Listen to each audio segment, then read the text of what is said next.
কেমন লাগে আমি জানি না।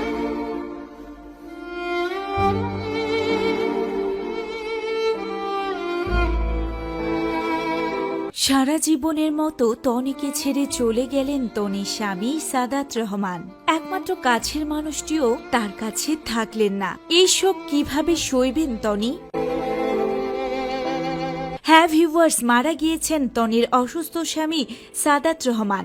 আর বিষয়টি তনি নিজে স্ট্যাটাসের মাধ্যমে জানান দিয়েছেন। টানা 4 মাস ভেন্টিলেশন সাপোর্টে থাকার পর চিকিৎসাধীন অবস্থায় মৃত্যু হয়েছে তার। ও স্ট্যাটাসে তনি লিখেন, সে আর নাই। ব্যাংকক সময় রাত 3:30 আমাকে সারা জীবনের মতো একা করে চলে গিয়েছে। ডিভোর্সি তনিকে বিয়ে করে নিজের স্ত্রীর জায়গা দিয়েছিলেন সাদাত রহমান। তনি ও তার বাচ্চাকে খুব যত্ন করে আগলে রেখেছিলেন তিনি।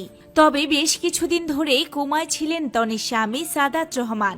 স্বামীকে বাঁচাতে এমন কোনো চেষ্টা নেই যা তিনি করেননি। কিছুদিন আগেও তনি কাঁদতে কাঁদতে বলছিলেন যে যদি এমনটা হয়তো আমার ব্রেনটা খুলে দিলে সে বেঁচে যেত, তাহলে আমি তাই করতাম। আমি হাল ছাড়বো না।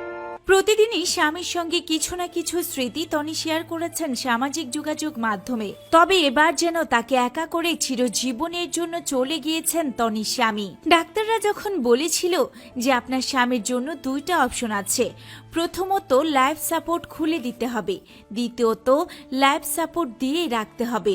আর লাইফ সাপোর্ট খুলে দিলে তো আপনার স্বামী মারা যাবে।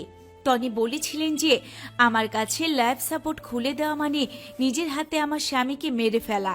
নিজের সমস্ত আয় দিয়ে স্বামীর চিকিৎসার খরচ চুকিয়েছেন তিনি। তবে শেষ রক্ষা আর হলো না। শেষ পর্যন্ত স্বামীকে বাঁচাতে পারলেন না তনি। উল্লেখ্য যে 4 মাস আগে তনির স্বামী শাহাদাত হোসেনকে উন্নত চিকিৎসার জন্য ব্যাংককে নেওয়া হয়েছিল।